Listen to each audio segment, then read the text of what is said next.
성경 보겠습니다. 마태복음 9장 18절입니다.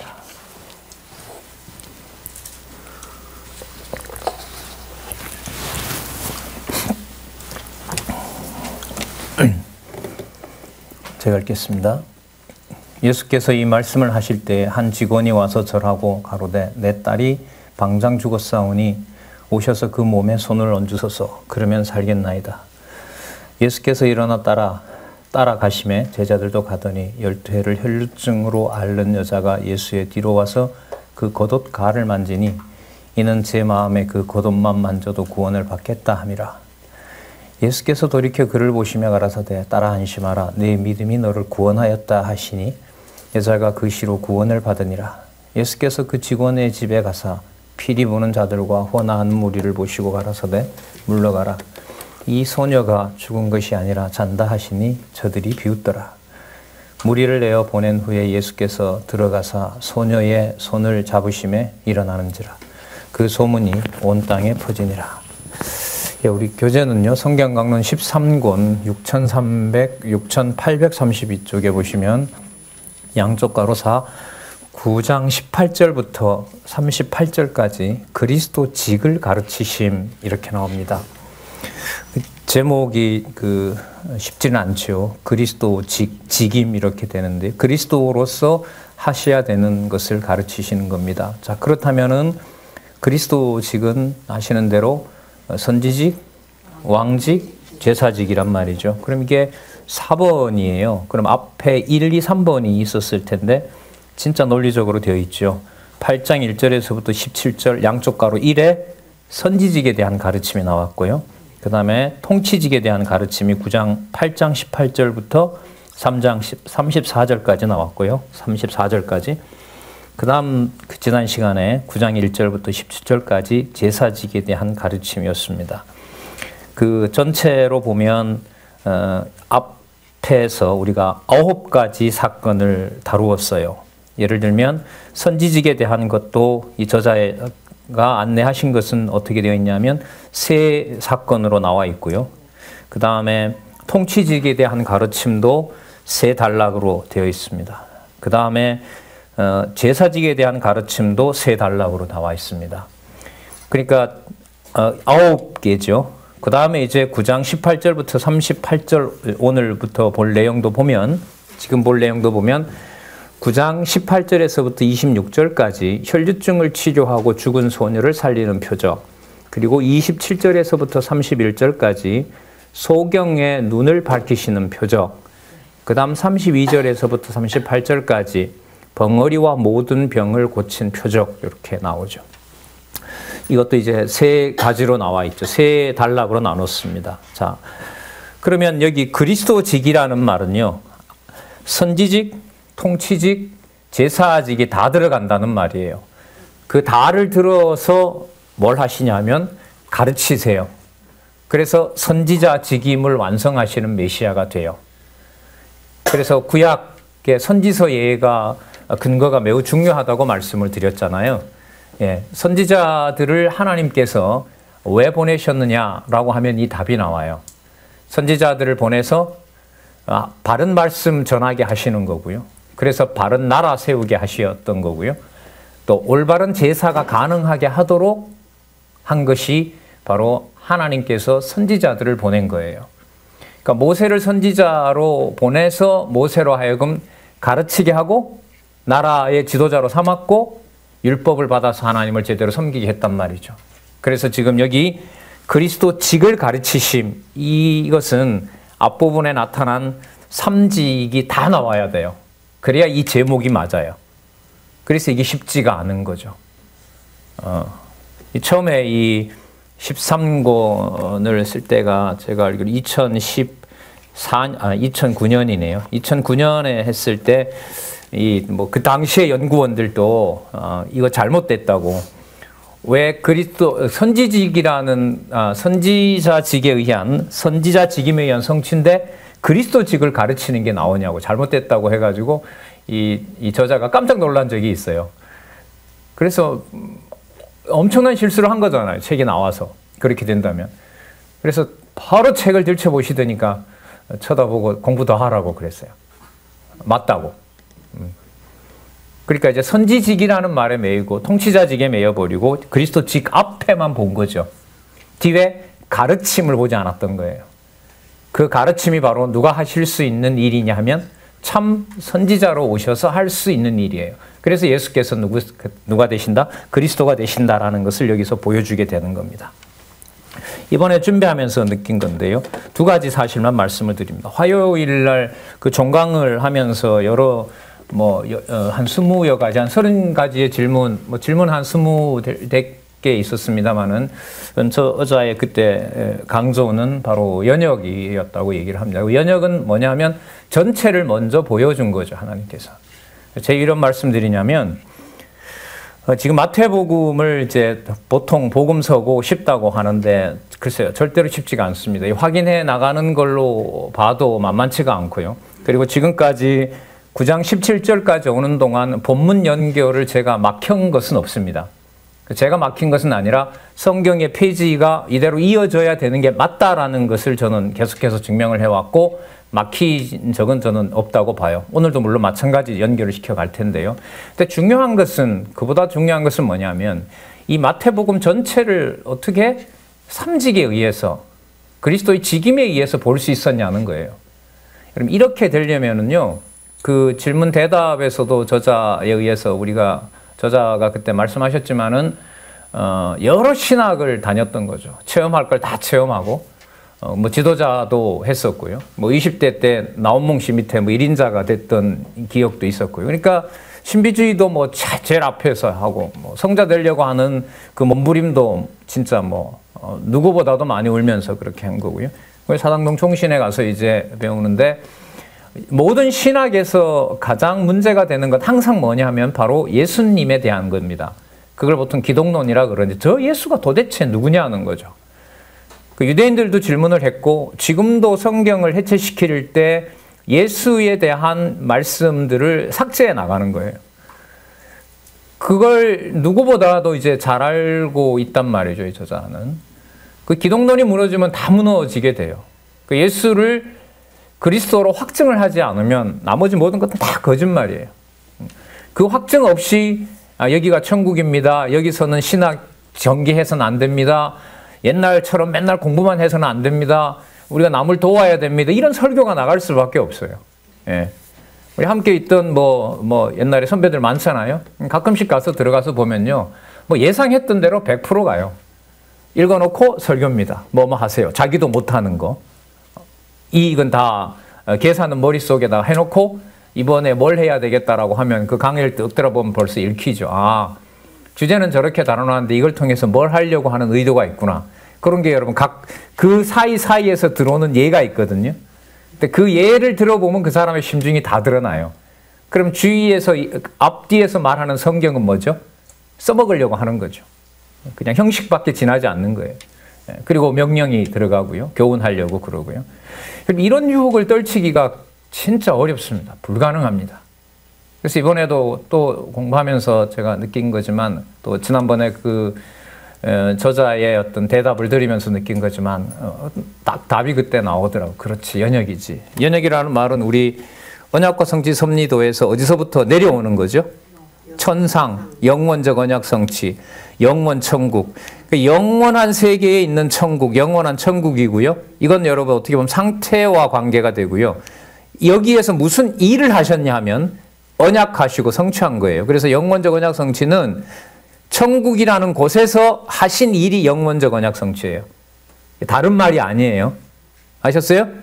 네. 영원한 천국에서 뭘 하셨느냐? 언약하시고 성취하셨어요. 시간 이전이기 때문에 뭐라 불러요? 영원적 언약 성취예요. 그때 이미 여기서 다 이루어진 거예요. 그래서 그리스도가 오셔서 뭐라고 기도하시죠? 뜻이 그렇죠. 하늘에서 이루어진 것처럼 땅에서도 이루어지리라. 이렇게 되는 거예요. 수평이 저는 지금 여러분들과 공부해 나가는데 사실 수직이 아니라 지금 수평을 계속 강조하고 있습니다. 근데 저자에게는 이 수평의 근거가 뭐였냐 하면 여기서부터 많은 본문들에 대한 축적된 여러분 연결고리가 있는 거예요.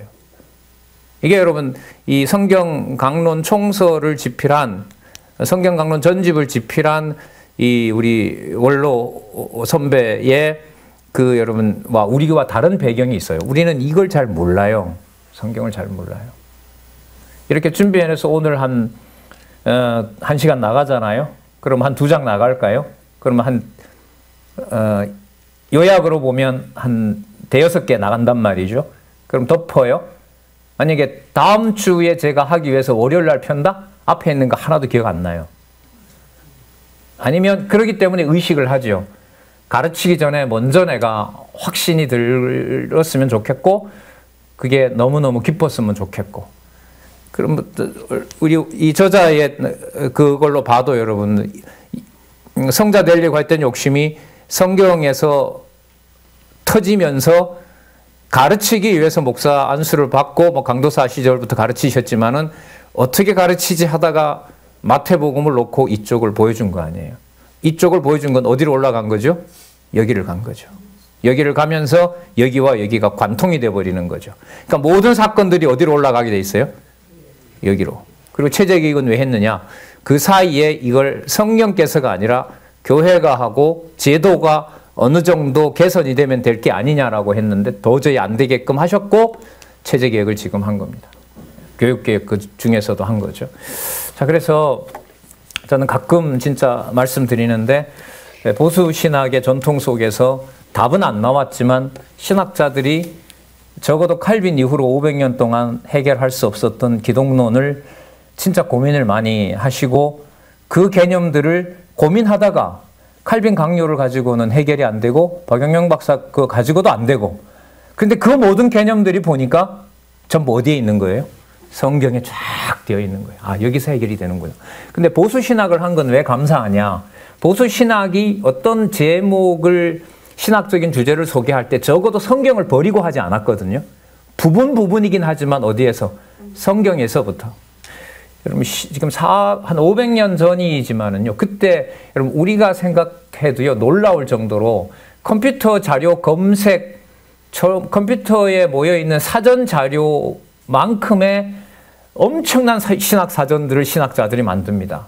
벌써 400년, 450년 전에 독서 카드인 거죠. 관주 성경 그때 이제 다 시작이 됩니다. 그러니까 마태복음 1장 1절을 읽으면서 요한계시록에도 뭐가 나오지? 저기 어디에요? 창세기에도 뭐가 나오지? 그게 여러분들 과거에 보고 계시던 그게 바로 관주 성경이에요. 근데 그렇게 낱말만 소개해서는 뭐가 이루어지진 않아요. 통일성이 이루어지지 않아요. 그래서 우리는 연역으로 통일성을 잡아놓은 것을 여러분들과 저희들은 수평적으로 진리의 말씀이 왜 그런 순서로 기록되어 있는지를 강론집을 통해서 저희들이 지금 확인해 가고 있는 것입니다. 이거는 아무리 강조를 해도 전 지나치지 않다고 봐요.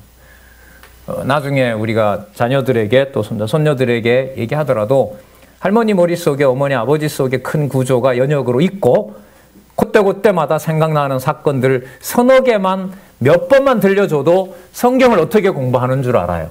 근데 한번 생각해 보세요. 이 내용 다음에 그 다음에 뭐가 나오니? 이런 말을 교회 학교에서부터 들은 적이 없어요. 오늘은 어디 보자 뭐 하시는 예수님 이렇게 배웠잖아요. 계속. 이 성탄절 다가오면 뭐 늘 설레는데요. 저는 교회 학교 시절이 너무나 재밌어서 그랬어요. 시골 교회에서 초등학교 2, 3학년 때부터 다 기억이 나요. 지금. 그래서 캐롤을 들으면 막 뭐 그때 있었던 선배들 거의 안 계시거든요. 또 저희 부친이 이단으로 정죄 받아서 통합 측에서 쫓겨났기 때문에 그래도 저희 집이 그 정류장이거든요. 보수 정류장인데 뭐 요즘 다 차를 다 가지고 다니긴 하지만은 그래도 명절 때 되면 제 선배들이 찾아오곤 했었어요. 요즘은 거의 안 와요. 하나도 안 와요. 네. 아, 저기 박장로님 이단이었다 이렇게 때문에 굉장히 성탄절이 되면 요즘은 좀 짠하기도 해요. 그분들이 와서 예를 들면 뭐 제 선배들이시니까요. 뭐 홍기는 뭐 해요? 신학해요? 이런 걸 물었는데 이제 아무도 없어요. 이제 아무도 없어요. 그 언약교회 식구들 몇 식구들만 이제 오직 그 진리 공부한다고 그렇게들 계시거든요. 자, 그래서 그 성경에 대한 안내들을 우리가 지금 연역이라는 것을 꼭 염두에 두시고 근데 오늘 보면 그게 나와요. 왜 연역이 중요한지를.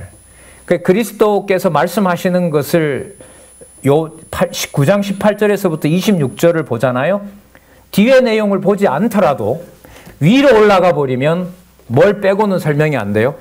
창세전에 하나님의 아들로서 언약하시고 성취하신, 이미 확정해 놓으신 게 무엇인지를 그리스도가 가지고 있기 때문에 바리새인들과 서기관들과 유대인들과는 전혀 질이 다른 어디에 속한? 하늘에 속한, 그 영원 천국에 속한, 또 어떤 일?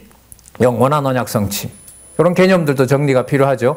예수께서는 영원한 세계에 있는 천국, 영원 천국에서 아버지와 아들로서 하셨던 일, 무슨 언약, 뭐와 뭐? 언약과 성취, 창세전에 있었던 영원적 언약 성취, 이걸 말씀해 주시는 거예요. 이걸 말씀하시는데 뭘 뒤집어요? 구약 전체를 다 뒤집어요. 뒤집어서 어디로 올려놔요? 이렇게 어디로 가져가? 여기로 가져가고 본인을 통해서 신약교회를 실체로서 완성하세요.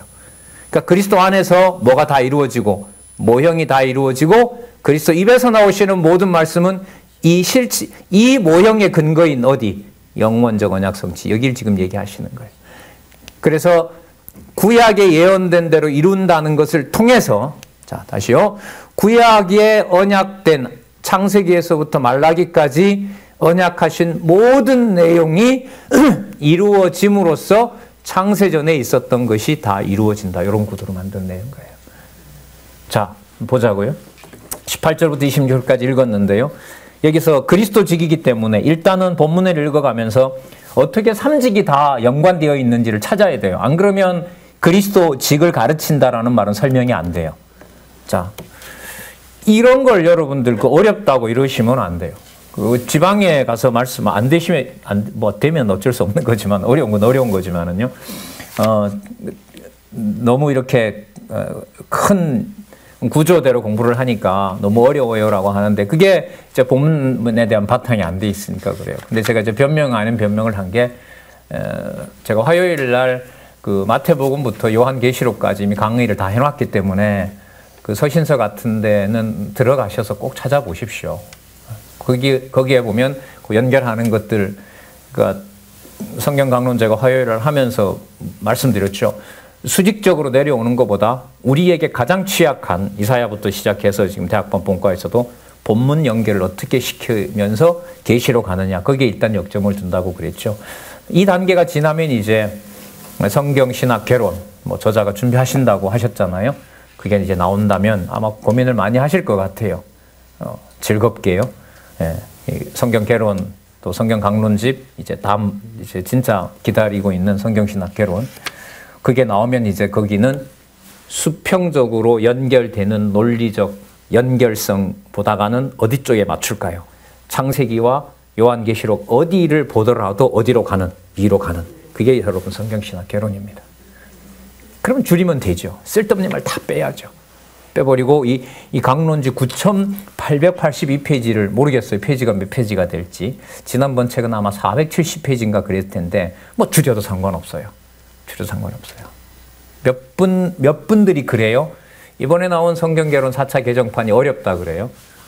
왜 어려우냐? 개념수를 가능한 줄였거든요. 개념수를 줄인다라는 말은 본문 내용이 명확하기 때문에 제목을 줄일 수 있는 거예요. 본문 내용이 명확하지 않으면 제목이 자꾸 길어져요. 그럼 제목을 줄이고 요약도 줄였다는 말은 뭐가 분명하게 들어온다는 거죠? 그렇죠. 근데 그 부분이 지금 취약하다고요. 성경 한 장을 놓고 10분을 강론 못한다는 것을 뼈아프게 들으시고요.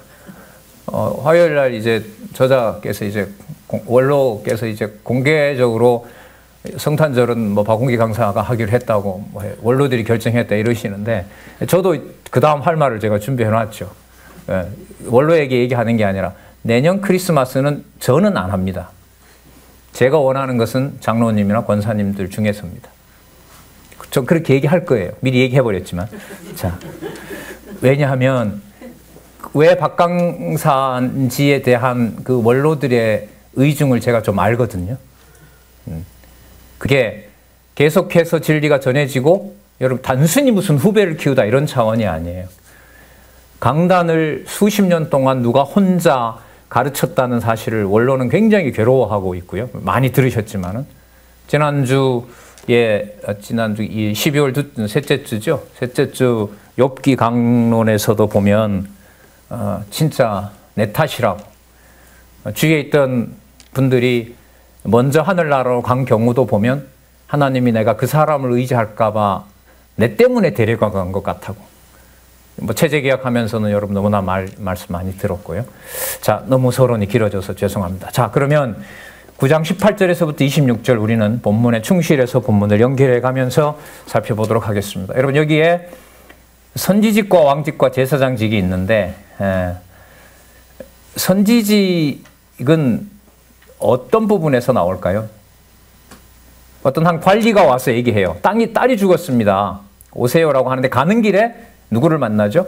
혈류증 앓은 여자를 만나요. 근데 예수님의 겉옷을 만져요. 그죠? 근데 나았어요. 그리고 예수님이 그 사건을 뭐라고 하시냐면 22절에 보면 내 믿음이 너를 구원하였다 그럽니다. 여자가 그 시로 구원을 받으리라. 무슨 직? 제사직이라고 할 수가 있겠죠. 그리고 여러분들 가서 사람들에게 막 가니까 곡하고 있는데 잔다 이러니까 사람들이 비웃어요. 그죠? 자는 것이 아니라 죽은 것이 아니라 뭐 한다? 잔다. 그러면서 일으켜주세요. 무슨 직? 제사직이요? 죽음의 권세를 주관하는 분이니까 뭐예요? 왕직 이렇게 돼요. 그걸 통해서 거기 있는 사람들에게 말씀하시면서 뭐 하세요?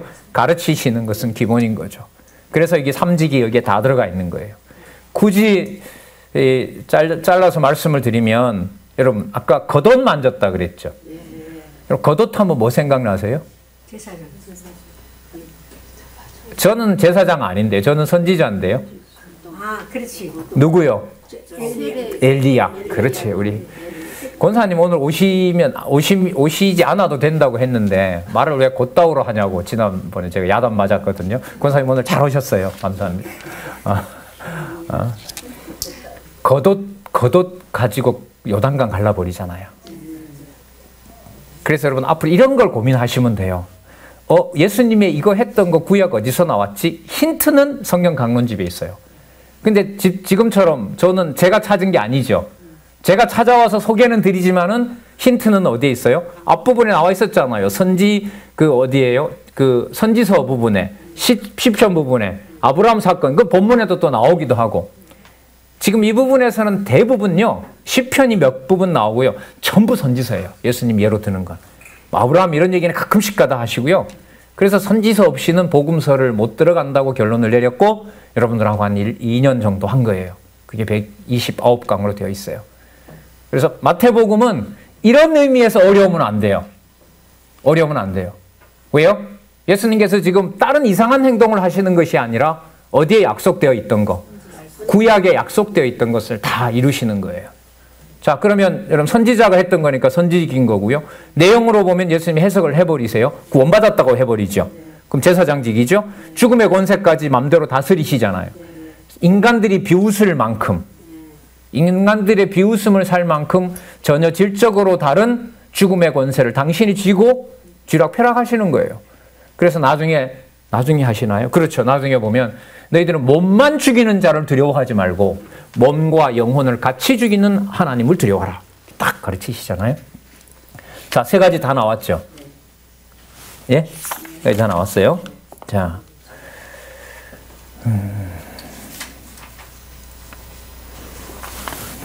그 다음에요. 우리 시작할 때는 안 했는데요. 여기서도 본문을 연결시키면 여러분 지난번에 우리가 끝냈던 게 여러분 금식이었었죠.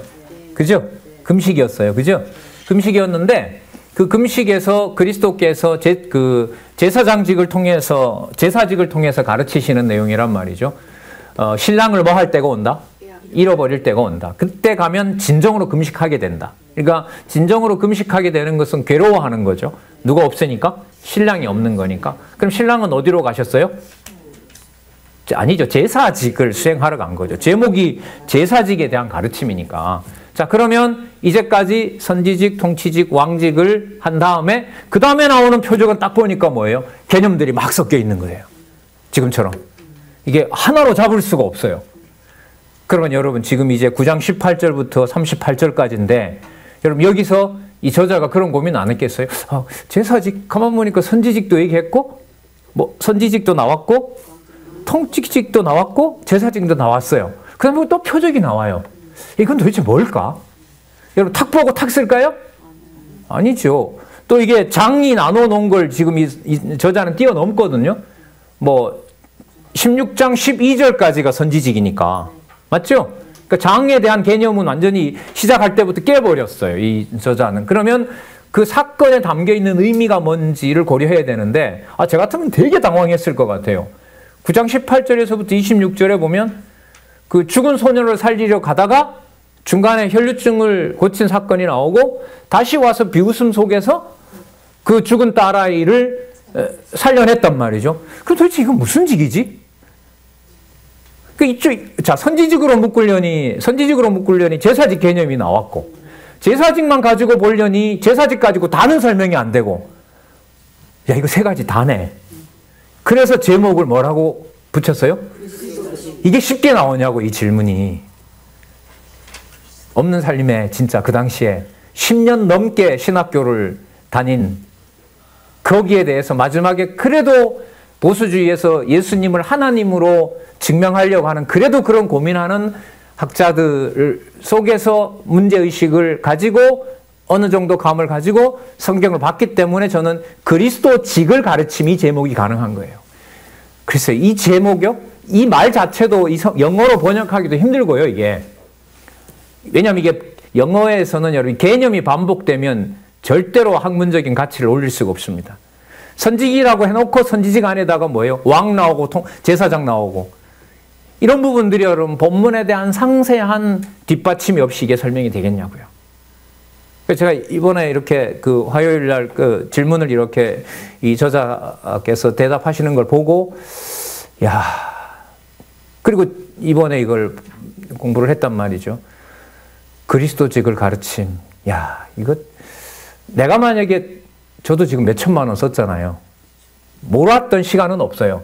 확인하는 시간, 근래에 있는 외국의 정보, 그리고 이제 뭐 저도 좀 쓰려고 이러고 있는데, 야, 이걸 이 수준에서 그래도 좀 철학도 했고 무슨 논리학도 했고 했는데 이 9장 18절에서부터 26절을 진짜 탁 객관적으로 놓고 이걸 그리스도직을 가르침, 선지직도 들어가 있고 메시아임도 다 들어가 있는 하나, 둘, 셋, 넷, 다섯, 여섯, 일곱, 여덟, 아홉 자. 아홉 자로 내가 요약할 수 있을까? No, 안 돼. 얼마나 감사해요. 얼마나 고맙고. 예. 그래서 여러분 장안중앙교회 과거에 이래 보면 저도 알고 있는 사람들이 많은데 신학교에 가서 아직 돌아온 사람이 한 사람도 없어요. 희한해요, 이게. 87년부터 이제 개론이 나오면서 89년에 이 박 목사님을 전 처음 뵀거든요. 86년에 공부를 시작해서 89년에 뵙고 그때 여기 어디 할렐루야 교회인가 거기서 겨울 사경유 할 때 여기 와서 목사님을 처음 뵀거든요. 근데 그때 막 여러분 숭실대학교 저기가 기독교 재단이거든요.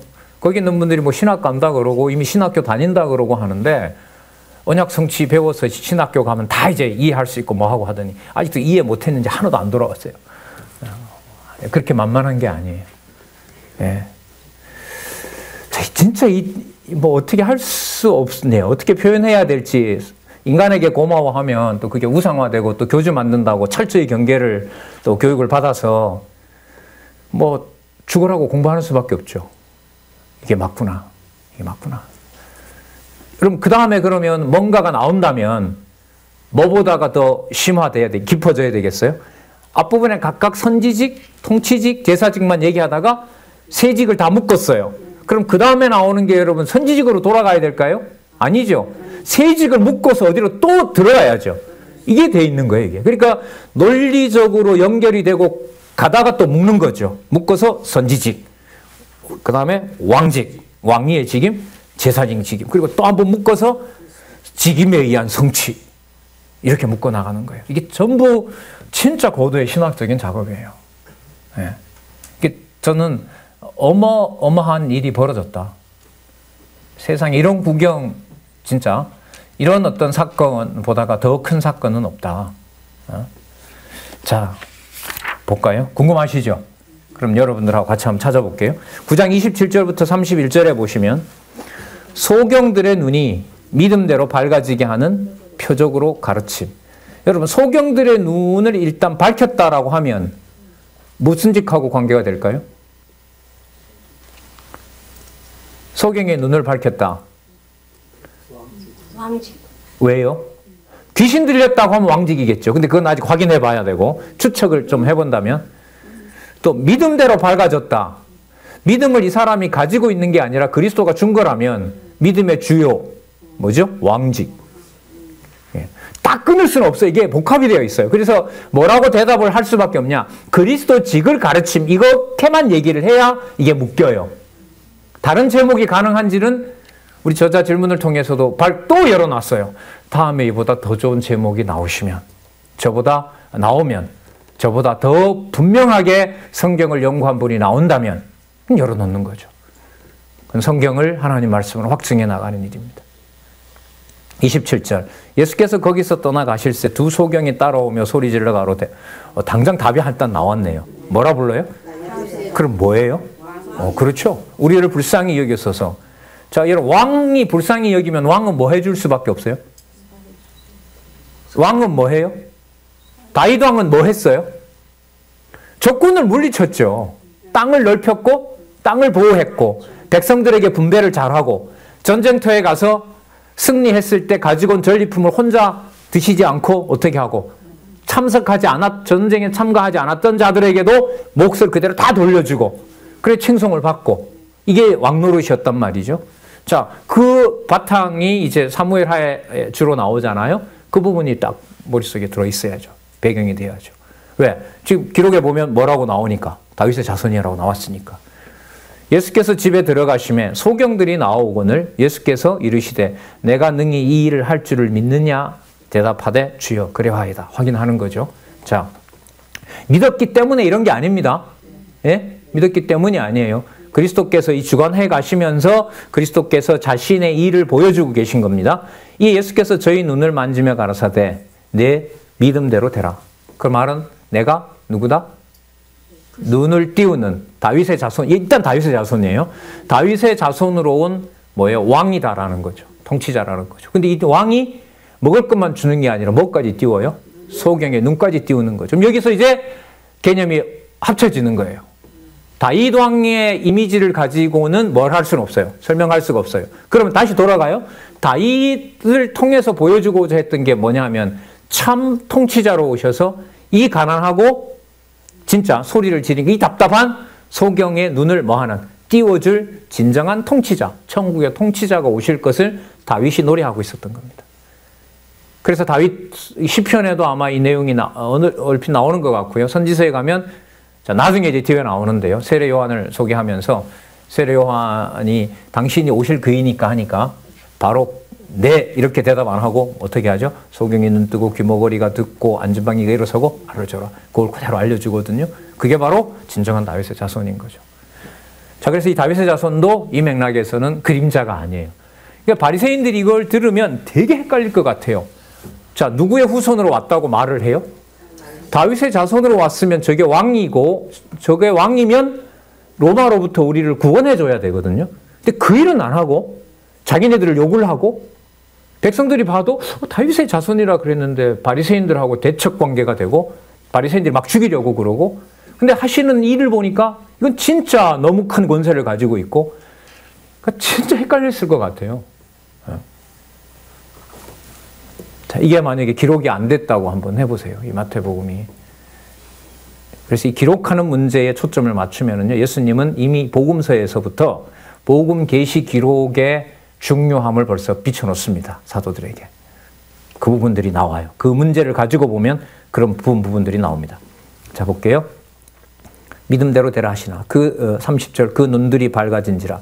예수께서 엄히 경계하시되 삼가 아무에게도 알게 하지 말라 하셨으나 저희가 나가서 예수의 소문을 그 온 땅에 전파하니라.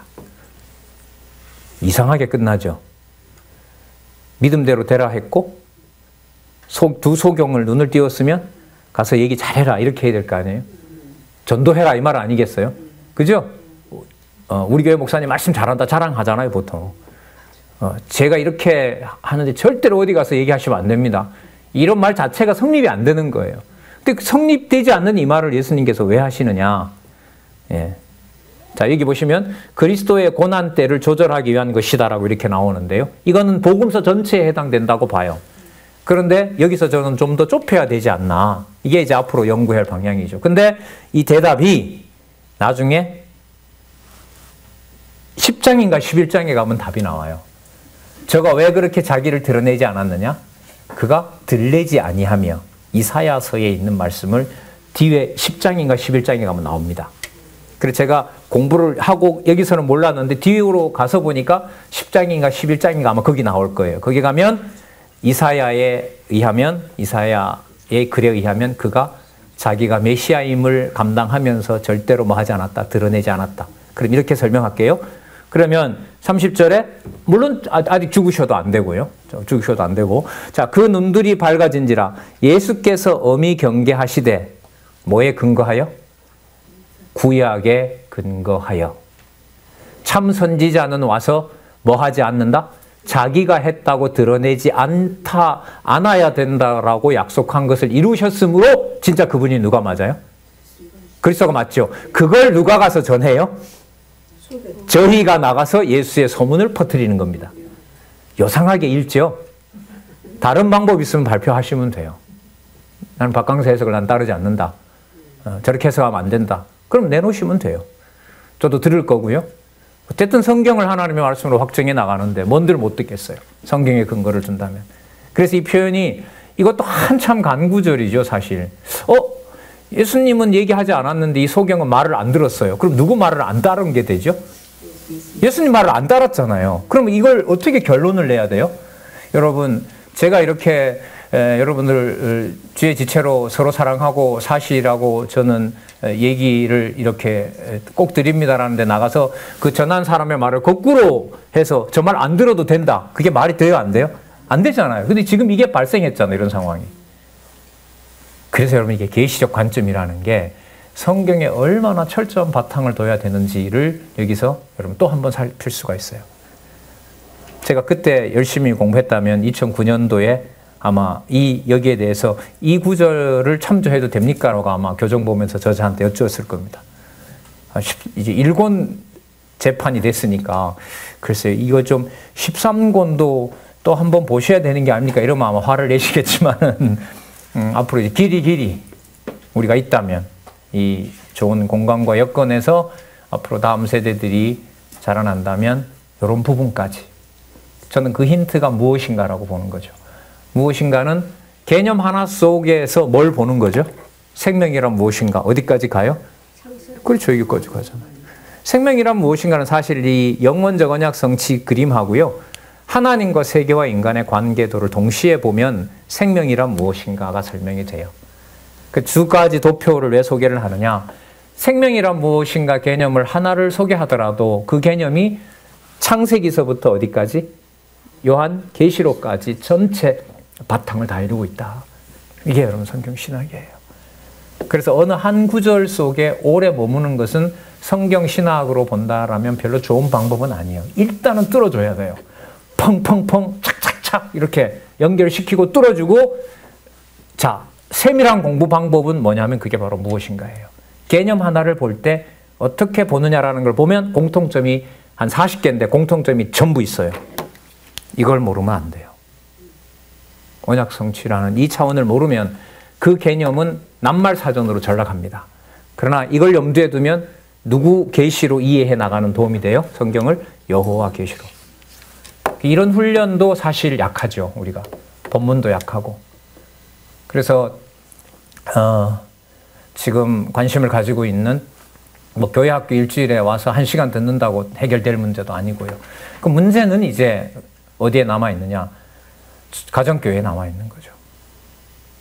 그러면 여러분, 우리가 둘째 주에 장안중앙교회는 옛날에 그거 했었잖아요. 지교회.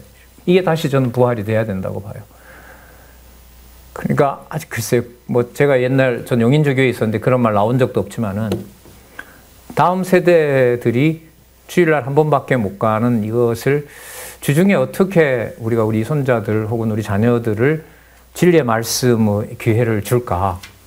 우리 이걸 가지고 한번 우리 지교회에서 한번 얘기를 한번 해봅시다. 뭐 방안을 찾고 그거는 좀 어려운 문제니까. 지금 보니까 뭐 중학생이 서너 명이 있는데 보니까 애들이 힘들어하기도 하고 보니까 뭐 형들도 있고 또 본인 같으면 내 자녀일 수도 있고요. 그럼 걔를 놓고 우리 구역에 하나님이 보내주신 우리 자녀니까 무엇으로? 진리의 말씀으로 잘 양육하는 방법이 뭘까? 예를 들면 어머니가 제가 학원 시간 1시간 줄일게요.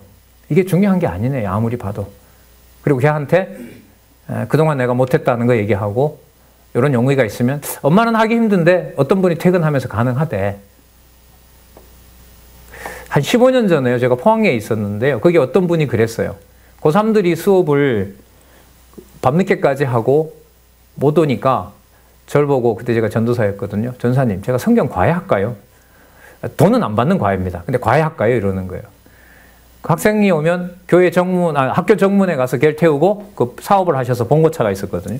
봉고차에다가 제가 태워서 제가 한 30분 가르치고 그 부모가 허락하면 집으로 보낼까요? 그거 좋은 생각이네요. 네.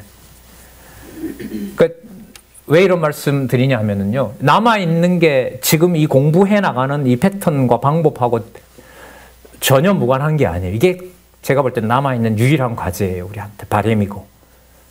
이 사고가 머릿속에 어떤 사건을 보고 지금 우리 누구 중심으로 가야만 하나님이 보인다는 거죠. 성경을 하나님 중심으로 봐야, 연결을 해야 보인다는 걸 저희들이 지금 확인하고 있잖아요. 근데 이게 이제까지 안 됐잖아요. 안 됐잖아요. 이 아쉬움이 엄청 큰 거죠. 자, 그럼 또 보도록 할게요. 그래서 여러분 30절과 31절은 매우 재밌고 매우 흥미로운 거죠. 그러니까 예수께서 아무에게도 경계하지 말라고 약속대로 하셨으므로 그분이 메시아가 맞으니까 나가서 예수의 소문을 전하더라. 틀리면 비판하세요.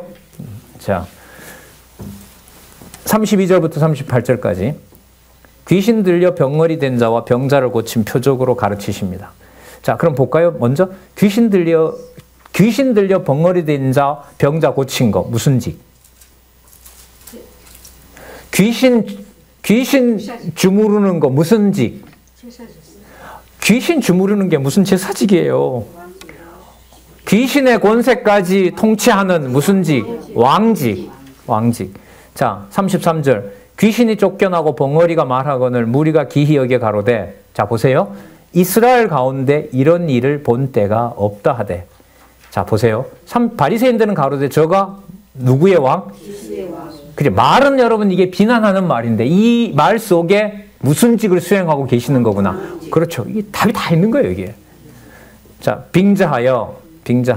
그러니까 빙자했다는 말은 귀신의 왕의 힘을 얻어서 귀신을 쫓아낸다 하더라. 예수님이 바로 아직 대답은 안 하시고 다음에 하세요. 일단 35절에 일단 대꾸 안 하시고 예수께서 모든 성과 모든 촌에 두루 다니사 저희 회당에서 뭐 하세요? 자, 무슨 직? 선지직. 천국 복음을 전파하시며 모든 병과 모든 약한 것을 고치시니라. 무슨 직? 왕직이기도 하고요. 아까 그 귀신 들려서 한 것 같으면요. 자, 그 다음에 목자 없는 양과 같이 고생하며 유리함이었더라. 왕직? 자, 왕직과 관련되기도 하고요. 예를 들면 아까 예수님 그런 말씀도 아시죠? 어떤 그 문둥병을 출애굽했던 백성들에게는 그 문둥병 판정과 문둥병을 누가 고쳐줘요? 그렇죠. 제사직이에요. 여기 들어가 있는 거예요. 모세가 고칠 수는 없어요. 제사장에게 가야 돼요. 그건. 그러니까 이걸 아주 매우 단단한 바탕 위에 예수님의 말씀을 지금 마태로 하여금 기록하게 한 거예요. 도저히 이 구약에 대한 단단한 바탕이 없으면 안 돼요. 그러니까 유대인들은 이게 바탕이 되어 있는데도 하나님께서 이 신약 내용을 가려놔 버린 거죠, 지금. 그래서 지난번 우리 이스라엘에서 온 분들 얘기 들었잖아요. 반나절이면 된다고. 왜? 구약 다 아니까. 구약의 모든 내용을 신약을 쫙 읽어가면 구약하고 착착착착 붙으면 참 마태복음부터 계시록까지 바로 그 예수라는 자가 역사적 인물이긴 하지만 우리는 메시아가 아닌 줄 알았는데 그분이 메시아가 맞구나. 그럼 이제 예루살렘은 큰 소용돌이에 휘말리면서 준비된 순교자들이 나오겠죠. 그리고 그리스도가 오실 것이고 천년왕국으로 될 것이고. 자, 37절. 이에 제자들에게 이르시되 추수할 것이 많되 일꾼이 적으니 그러므로 추수하는 주인에게 청하여 추수한 일꾼을 보내어 주소서 하라 하시니라. 추수꾼 무슨지? 누구를 전할? 여기 보면 천국 복음을 전파하셨잖아요. 그죠? 귀신 들린 자, 귀신 들려 벙어리 된 자 고치셨잖아요. 많은 병자, 모든 병자 다 고치셨잖아요. 그걸 전할 자들이 바로 누구냐 하면, 그걸 전한다는 말은 예수가 분명히 누구다. 그렇죠. 메시아다라는 사실을 전할 자들이 바로 누구냐 하면 추수꾼이에요. 신천지가 추수꾼 얘기하죠. 지들이 추수꾼이래요. 근데 뒤에 가면은요, 추수할 자의 추수를 누가 주관하시느냐? 성령이 하세요. 성령이 하시는데 누구를 통하여 하느냐? 천사들을 통해서 써요. 그게 성경 본문에 나와요. 신천지 내용은 본문부터 벌써 왜곡을 하는 겁니다.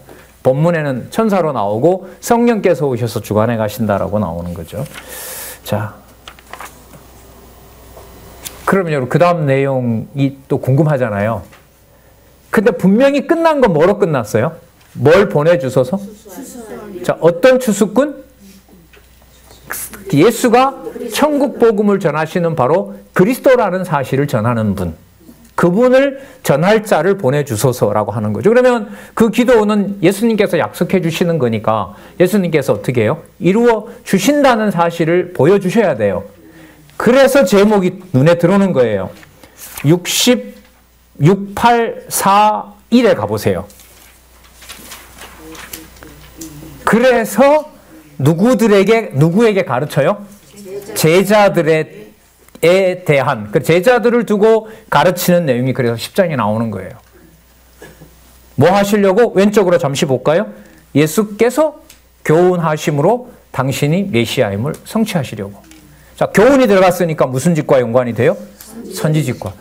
그럼 저는 이렇게 따라가는데 여러분들과 같이 이 저자가 이 제목을 여기다 올려놓고 우리 4차 개정판에는 다음에 나올 의미분석 성경 그 번역, 우리 진짜 차세대에게 줄 최고의 선물.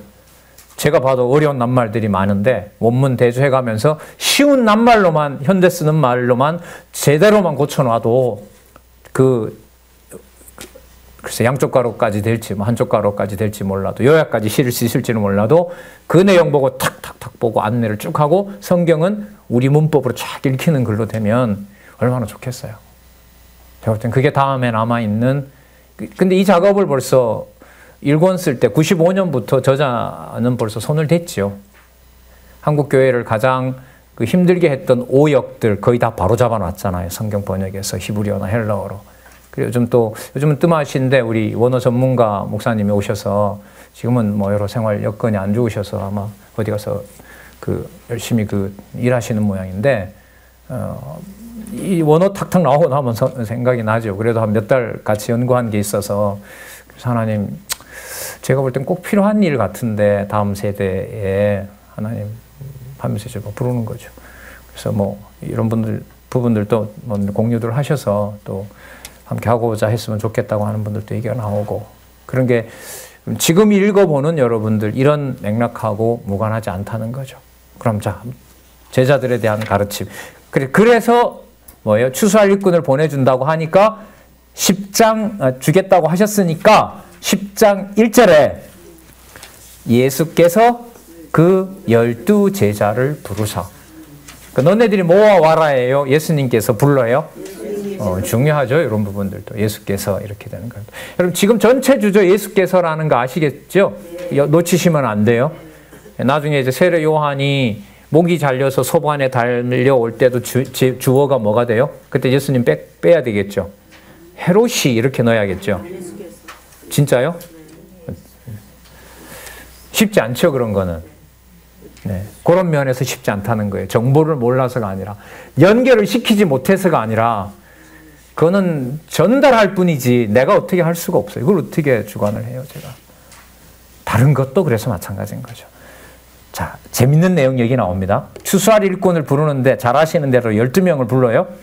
자, 그런데 10장 1절에 12제자를 부르사 더러운 귀신을 쫓아내며 모든 병과 모든 약한 것을 고치는 권능을 줬어요.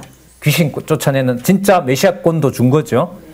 12사도의 이름은 이러하니 베드로라 하는 시몬을 비롯하여 그의 형제 안드레와 형제들이 가세하고요. 세베대의 아들 야고보와 그 유명한 사도 요한, 끝까지 살아남는 빌립과 바돌로메, 그 다음에 도마와 세일이 마태 앞에 세일은 좀 빼면 좋잖아요. 그죠? 제가 마태의 후손이면 뺍니다. 분명히 또 수천을 들여서라도 이거 뺍니다. 자, 알페오의 아들 야고보와 다데오라고 나오죠. 다데오는 여러분 다른 데 가면 야고보의 아들 유다라고 나와. 이 사람 이름이 원래 유다예요. 근데 많은 학자들이 본질적인 건 아니니까요. 그 가룟도 유다잖아요. 그죠? 가룟인 유다잖아요. 그것하고 헷갈리니까 여기서는 다데오라고 이렇게 밝혔다고 이렇게 얘기해요. 그거는 크게 논란될 건 아니에요. 그 다음에 4절이 재밌는 내용이 나와요. 시몬이 누구래요? 가나안인이에요. 이방인이잖아요. 그래서 이 인적 구성을 보면 누구 중심이 아니에요, 이게. 유대인들이 말하는 그런 방식의 추수꾼은 아니에요. 선지자는 아니에요. 근데 우리는 이미 이거 봤어요. 이사야 66장에서. 이방인을 뭐까지 올려놨다고요? 어떤 제사장? 대제사장까지 올려놨어요. 거기서 이미 게임은 끝나버린 거예요, 사실. 시몬과 및 누구라? 가룟 유다, 곧 누구를? 여러분, 그럼 이 본문에 의하면 가룟 유다도 뭐하고 뭐 했어요?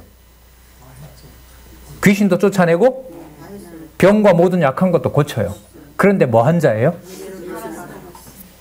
예수님께서 그래서 뭐라 하시냐면 마지막 날에 나더러 주여 주여 한 자마다 다 아버지께로 오지 않는다.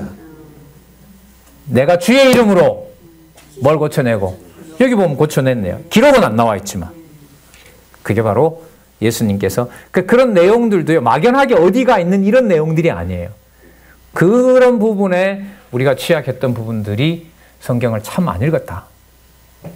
안 읽고 큰 원리만 얘기하는 것 속에서 고민하고 있던 구원론만 해결해 주니까 그 자유로움에 너무나 오랫동안 편안함 속에 있었다. 어떻게 보면 더 열심히 공부하고 더 열심히 보화를 캐냈고 잘 정리해 준 대로 그렇게 따라갔어야 되는데 그게 없었다는 아쉬움이고 거기에 여러분들이 열심히 또 함께하고 있다고 생각을 합니다. 네, 여기까지 하겠습니다. 기도하겠습니다. 하나님 아버지 감사합니다. 진리의 말씀을 성령께서 기록하게 하시고 또한 깨닫게 해주시니 감사합니다. 두려운 마음으로 받게 하시고 그 즐거움은 항상 그리스도 안에서 하나님께 영광을 돌리며 하나님의 자녀로서 저 신비한 하나님의 언약 가운데 있었던 주의 자녀임을 확인하고 하나님만 경외하는 주의 동역자들, 이토록 간절히 원하는 우리의 가정교회, 지금 남겨주신 그들에게 진리의 말씀을 안내하는 귀한 동역자들 또 안내자들 될 수 있도록 섭리해 주시옵소서. 예수님의 이름으로 기도드렸습니다. 아멘.